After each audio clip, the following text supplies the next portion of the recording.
Amen. So over the last week, in being truthful, and one thing that God has really just been instilling in me these last couple of days, because I'm a loner, but as much as I'm a loner, and as much as I feel like I'm an introvert, and I know a lot of you may think I'm crazy. I mean, I had to take a trip to Canada on Thursday. In the midst of all this, I had to take a trip to Canada on Thursday and come back on Friday. And I remember sitting in a restaurant and speaking to one of the clients that I had with me, and I told him, I said, the truth is I'm an introvert. And he looked at me like I had three heads. He goes, "You're not an introvert."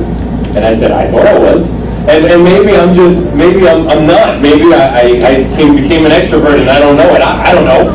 We have an image of ourselves and we have a way we view ourselves, but not everybody does the same thing.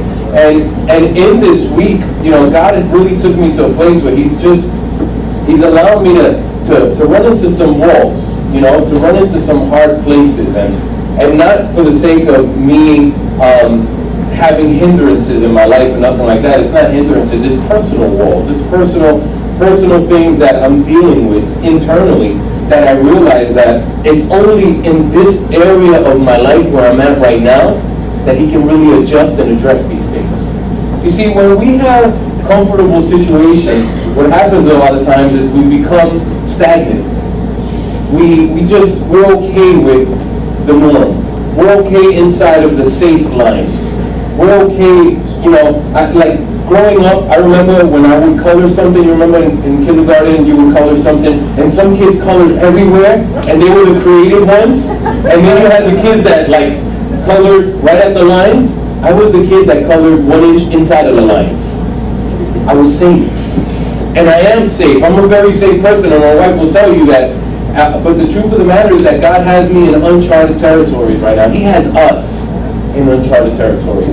And we have a decision to make, whether we're going to walk in this uncharted territory believing in the God that has charted everything, or are we going to run back to a safe place, to a place that's accustomed to us, to a place that we know.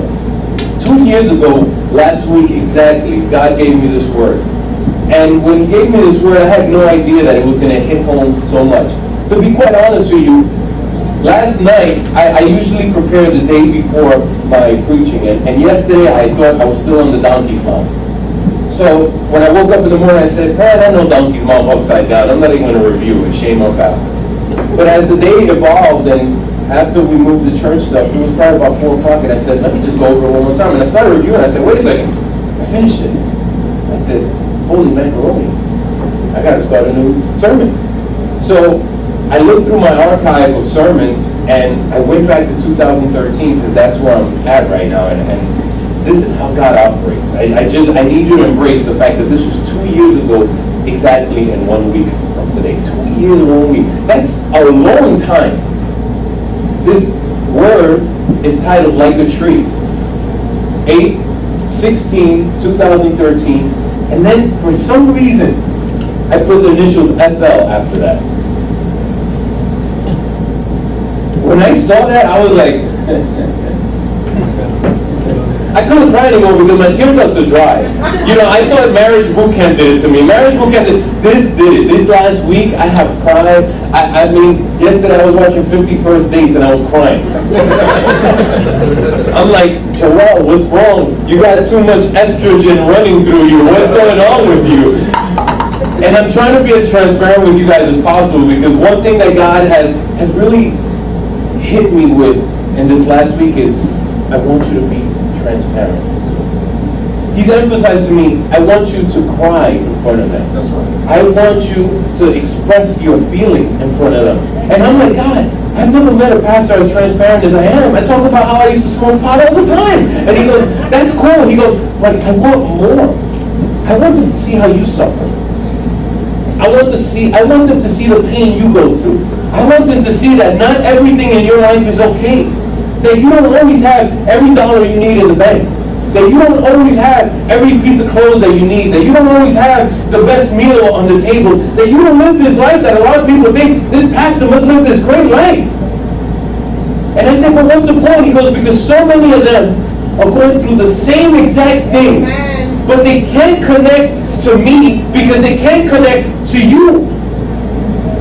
So I stopped for a second. I said, God, can this be? And he goes, And in the next coming weeks, if you don't have me on Facebook because you've been eluding me or trying not to friend me because you don't want me to see the pictures when you go friend me. I see them anyway. You have no idea how many people send me pictures. I'm like, I'm not interested. I don't want to know. But the truth is that he's put something in my heart that I'm going to do over the next week that I'm going to really expose myself on a higher level. And I'm going to use social media to do that. Pastor Felix don't even know about this. Pastor Felix, you know, his brain is always thinking. And the transparency that God wants me to express to you guys over the next X amount of weeks that this takes to go through is going to be something that you're going to be able to see inside of this man. It's going to be scary. It's going to be scary to realize that this person that you've allowed to speak into your life over the years is not as perfect as you think he may be, doesn't have everything put together the way that you may think he has it put together. And it scares me. I'll be honest with you, it scares me because I've never heard this from a pulpit before. So it's not like I have a formula where I can say, well, Pastor so-and-so did this and Pastor so-and-so did that, so I'll just do the same thing. I have no way to do it. I mean, you have no idea. I've done certain things over this week that God has put in my heart that I do them and I erase them and I do them again because I'm like, I can't say that. I can't do this. And the idea here is to be exactly who I am. Amen. The question is, can you see who I am and still love you? Can you see who I am and be who you are? Can you see who I am and realize that if you're the way that you are, and I know this is a little bit of a tongue twister, but if I am the way that I am and you are the way that you are, can we understand that he accepts us the way that we are and loves us in that way? You know, I posted something on Facebook this morning, and it was all about church, and it was about how so many of us go to church because we like the comfortable chairs, and I mean in the old church, forget about it, we had comfortable chairs, we had all the room in the world, and we had all these things, and we had kids room and teen room, we had a pool table, we had flat screens everywhere. I mean, looking at everything we put away yesterday, I'm like, geez, we're spoiled. We really are. We really are spoiled. I mean, the kids had anything they wanted. You know, I would do fundraisers for the kids, but the reality in the back of my brain, I said, if they can't come up with it, we'll figure it out. You know, and I realized that, and I posted it this morning, I said, why do, you know, in a nutshell, why do we come to church? Do we come for the pastor? Do we come for the comfortable seats or the nice TVs or the big screen? Or do we come for the presence of God? Amen. I come for the presence of God. I come because I need Him. And hearing Brother Miguel's prayer this morning really just reiterated to me that this change that God has brought upon is exactly what this church needs. It's exactly what this church needs. To hear him pray with the fervent spirit that he had. Man, if you come late, don't come late. Be here on time for prayer because prayer is the key. And we need prayer. As a family, if you don't talk, guess what happens? You go this way, they go that way, and there's no relationship. And talking is prayer. If we're not praying together, it's not that pastor wants you to wake up early on Sunday. It's not that. I mean, it's just that that's our time. This is the aftermath. This is the add-on. Prayer is the key. And seeing this man of God pray and seeing the man of God, and he's going to break a hole through this floor, and I'm all right with that because we don't know this. But seeing him so fervently put forth his prayer, that man can pray. And you're going to see other people up here that before, maybe they didn't have the opportunity because this mind was too stuck, but now I have 6 other minds that are saying, you know what, let's do this and let's do that. And I'm like, go for it. Go for it. Do what you got to do. Because it is God's house, amen? Like a tree. Over the next couple of weeks, I'm going to be talking about a tree and what a tree is and what it's made of. And how a tree is so, I mean, if you look at the tree and you realize that the tree gives off a fruit. For those who don't know, a tree, though it may not give off a fruit like a pear or an apple, it gives off these leaves. The leaves can't be given off until the branches are developed. Follow me, because this is huge. The branches can't be given off until the trunk is established. But the trunk cannot sprout until the roots are firm. 2 years ago in 1 week, God decided to give me this word, and I probably understood it, but I really didn't understand what point in my life it was going to hit home. And to look at this diagram and to realize one thing, God was just so, He was so predestining everything that was happening right now. As I saw this diagram and I was reviewing it this morning, I looked at it and I said, there's so many points to this that I want to touch. I can preach on this picture alone for months. But the thing that really hit home for me was the roots. How deep, how the expansion on the roots, the length and the width that it goes to, the depth that it has to go into. How much work has to be put in to this tree before it even breaks ground? You see construction and buildings, and they have this huge ceremony when they break ground, because that's the first step, that first shovel that they put into the ground, and they break wine, and they do this, and they do that, and that's cool. But you see, God doesn't work like humanity does. Humanity works on top. God works from underneath out. So many of us look at our lives, and being frank and honest, we look at our lives, and I know I'm not the only one, but we say, there's still so much to do in my life. I'm still so far from where I'm supposed to be. Let's be honest, I'm sure a lot of us can relate to cursing. Maybe some of us have some dirty potty mouths. Let's be honest, some of us probably still smoke cigarettes. Let's be honest, some of us probably still smoke pot. Let's be honest, somebody maybe here, we still drink, maybe we're heavy alcohol. Who knows, there's still so many things that we do. But that doesn't mean that God is not working from the inside out. There's a song that Hillsong sings, from the inside out. And it's so key, because the truth is that that's the way that God operates. We think that God has to come in when we come and we receive Christ as our Lord and Savior, put that shovel in and start digging. When you receive Jesus as your Lord and Savior, you're already sprouting. Thank you, Lord. It's everything that happened down here, it's everything that happened down there that allows you to get to this point. God has been building your roots for so long, and you didn't even notice it. God has been establishing and making things, every time you went through those difficult moments, that was God birthing a new root in you. Every time you were tested with something, that was God birthing a new movement in you. And right now, I feel, this is me being frank, transparent, I feel like He is the Total Recall, the original version. Do you remember that little thing came out of his belly?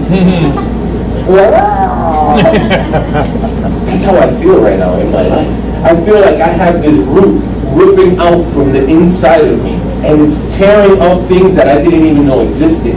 I talk about estrogen because I try to make fun of myself, because I've become a crybaby. Before I would just cry in the presence of God. Now I'm like crying over spilled milk, literally. You know what I mean? And I feel like God is ripping out these emotions that I've tried to close up and cover up and make believe they didn't exist for so long, because I was afraid to be who I am.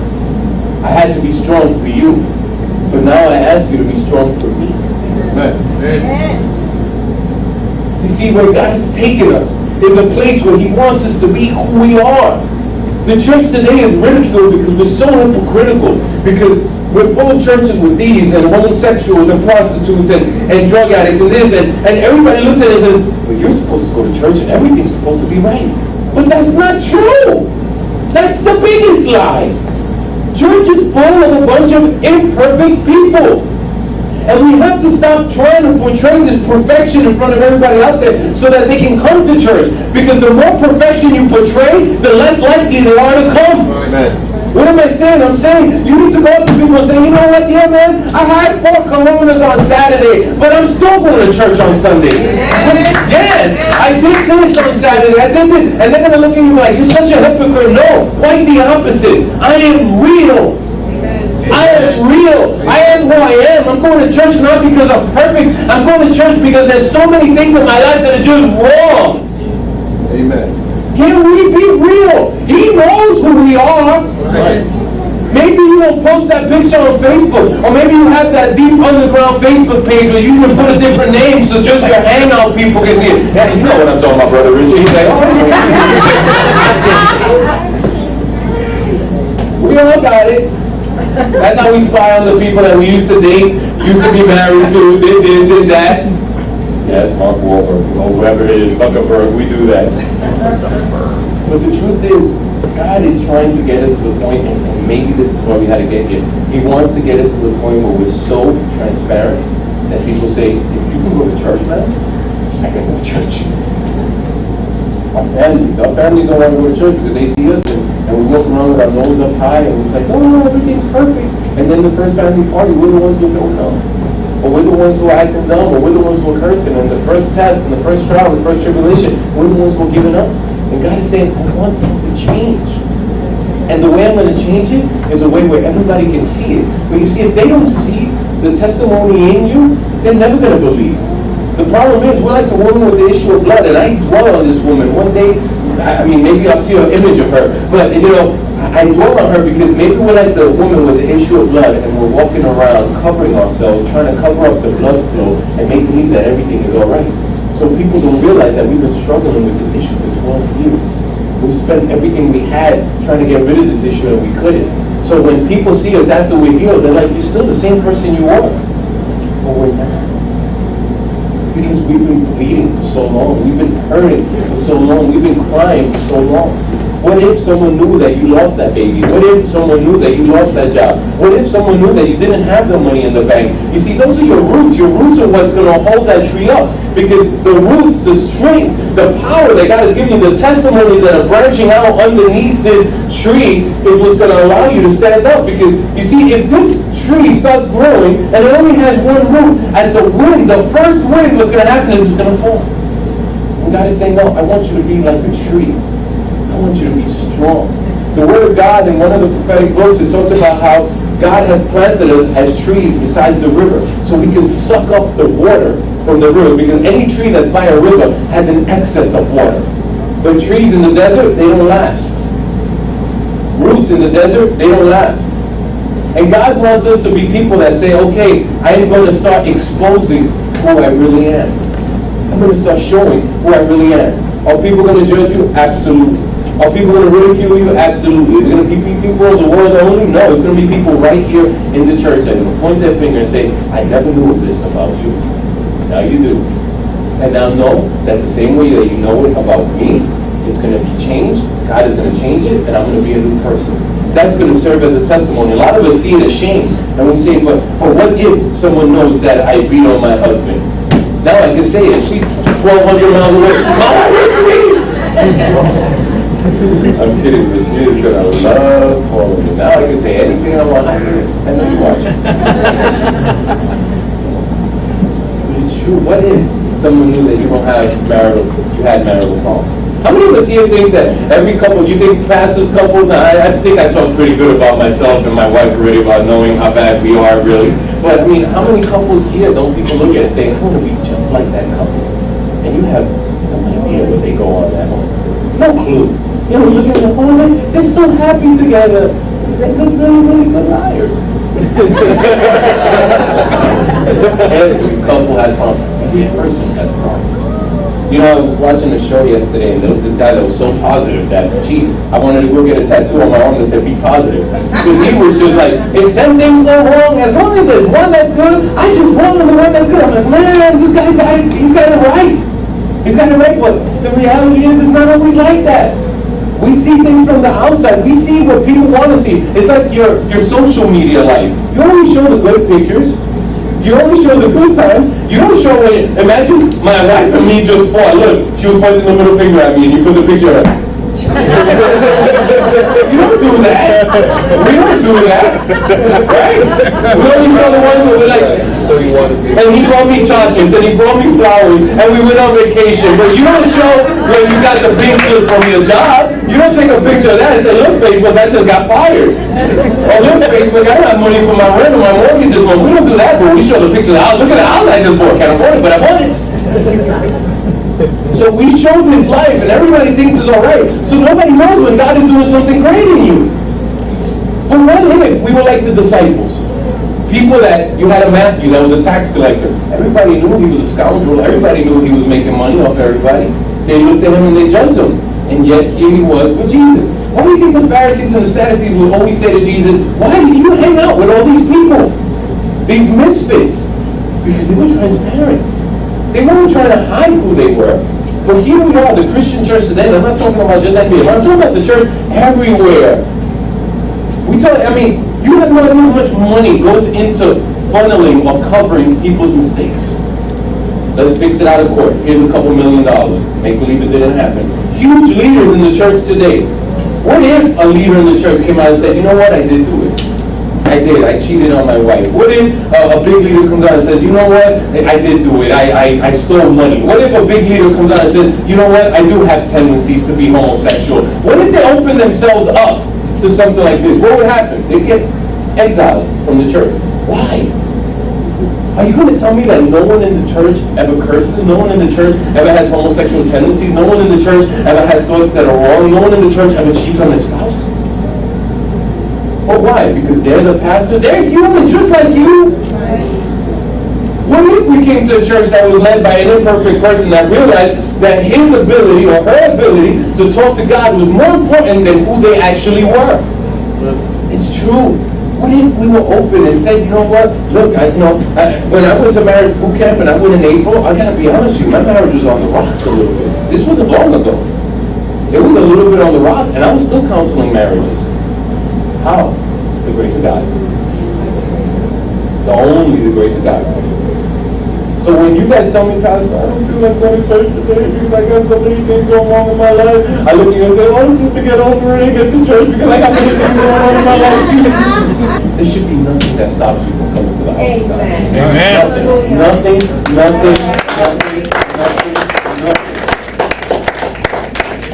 I mean, there is no reason.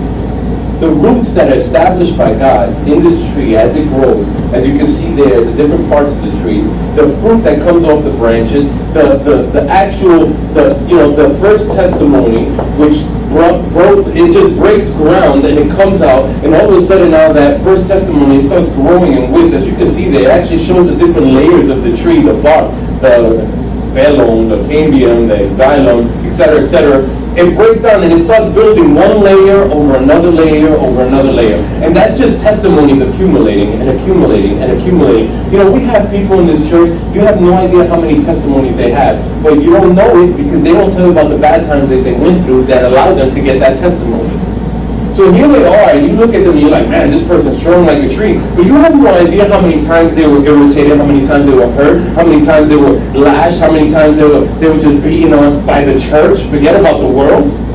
You may see me and you may think, man, Pastor, he's a pretty strong tree in the path of God. You have no idea how many pastors told me that I'd never be a pastor. You have no idea how many people actually look at me in the face and say you're good for nothing. You have no idea. You know what it is to stand in front of someone that you visualize like a father, not my actual father, but someone that you visualize like a father, and say, you know, I have you trapped in this church because if you leave, you'll never be a pastor. Do you know what that did to me? Do you understand how broken I was inside? That was just the root that God allowed to bring forth, because you see, my connection at that point, yes, it was to God, but it was through that man, it was through that Moses. I didn't realize that I can actually have a connection directly to God. It took that man breaking my heart for me to be able to say, wait a second, I don't need man.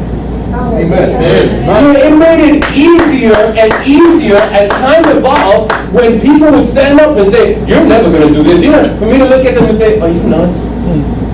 I spent, 15 years as a Christian before I was ordained, waiting for my ordination. And when I was told that, in a matter of 6 months, God ordained me to 3 different ministries. 6 months. How? I have no clue. Don't even ask me. I don't know. He just did it. But what did that prove to me? It proved to me, Joel, you don't believe man. You don't go to church for man. You don't serve for man. I love you all, but I'll be honest with you. What I do for you, I do for him. I do for him. If you say, Pastor, I need to talk, and you may say, oh, but I feel so bad for Pastor. I'm doing it for him. Don't feel bad for me. Oh, Pastor, I need this, I need that. Don't feel bad for me. I do it for him. And I'll happily do it for him. You know what? Because he does so much for me. So much. I mean, I can't tell you. But that's taken layers upon layers upon layers upon layers to develop. It hasn't been easy, but I'm getting there. And as this tree trunk grows and it develops and it gets wider and wider, all of a sudden, in one change of a season, let that fall on you. In one change of a season, you see branches start. The change of season that's happening right now in this house is not something new. Pastor David, I love that man. I've been just dealing with everything that he's spoken to me, and everything is starting to make so much sense. It's irritating how much sense it makes. Because I'm like, man, Joel, why didn't you do this before? Why didn't you do it? God didn't need to do that. I needed to be here to be able to branch out another route at this point in my life. Am I going through a hard time? Absolutely. Am I crying about it? Almost nightly. Do I hate being away from my family? Like you can't imagine. But I can't have that security blanket anymore. I can't feel good just because my kids are next to me and my wife is next to me. I have to feel good because he's next to me. Amen. Is that easy? No, it's not. Am I choking up right now? Yeah, I feel it right there in the back of my throat. But I realize one thing. If I have him, I have everything I need. Everything I need. I'm not running from New York because I don't like it, because I don't do this, I don't do that. No. I'm trying to run towards him. And right now, him is where he wants me to be, which is not in Florida, it's not in New York. A lot of you guys think, oh, Pastor's going to leave, he's going to be a son in Florida. No, Pastor's job means that he's going to be traveling every week, days upon days upon days. My son, poor kid, he has to stay with me. He's like, man, I can't wait till we move. And that's great. When we move, we'll be able to live with them again. I still won't be able to. I'm still going to be traveling. I'm not saying this so you can feel bad for me. I'm saying this so you can understand that God is branching out some roots from here. But that doesn't mean that it's not going to come without pain. Sometimes the dirt is hard in certain areas and that root's got to push harder. Sometimes it needs extra water. I guess that's what my tears are. But if that extra water breaks that ground and allows my roots to grow, then praise God, because I know in the opening and the closing of an eye, all of a sudden the tree that God wants to develop through this ministry, through my life, is actually going to come forth. But if I focus just on one root and I say, I got to take care of this root, I got to take care of this root, then what happens to everything that God has predestined to happen? How many times have I told you I'm tired of hearing God's promise for my life? You're going to be in a huge ministry. You're going to travel the world. Here I am. Lord, I don't want to hear it anymore. I want it to happen. And then he's like, okay, move 1,200 miles. Whoa! You want to travel the world, but you're afraid to move 1,200 miles? God, Lord Almighty, enough. You don't understand. I'm talking to myself here. I'm not even talking to you. I could be in an empty room right now. We want to drive a new car, but we don't want to take driver's lessons. We want to have a new house, but we don't want to keep a steady job. We want to do this, but we don't want to do that. And it doesn't come like that. God has brought us to this crossroad for a reason, because we're ready to cross the street. That light has been green for us to go. That white guy in the sign is going like this. Come on, cross over. The red sign's not even coming up anymore. It's just one white light saying, come on, you can do this. But how do I know? Because this man is going to do it. And if this man, in all his lack of faith, and all his inabilities, if he can do it, then you can absolutely do it. That's what the tree is all about. As that branch starts developing in this new season, we go through an entire season where maybe we don't see the fruit yet. Maybe all we see is these branches coming out. We're like, it's nice that we have these branches. It's nice that we have these people. But where's the fruit? Once we enter into that harvest season, all of a sudden the fruit is going to start coming up. When you stop looking at the tree for its fruit, that's when it gives birth. But if you sit there and you just dwell on that fruit, and I'm talking about that blessing, and all you're thinking about, blessing, blessing, blessing, blessing, everything is happening underneath you, and you don't even realize it. God has brought us to this point because He wants to do something different. It took a lot of shaking of the tree for us to get to where we are today. We had fruit in the past, or at least we thought we did, but it wasn't. It was weak. I'm not talking about the type of small guy. I had to make you laugh. It was not really crap. God has other things. But now the roots that God has developed, you raise your hand and say, I am a root. I am a root. Those roots that just raised their hand and said, I am a root, those are the ones that are going to branch off and develop into something bigger and bigger and bigger and bigger. Look at this. I love this picture when I saw it. Look how tiny the tree looks as compared to the roots. The extension of the roots is what makes that tree solid. That tree, without those roots, is nothing. That fruit, without those roots, dies immediately.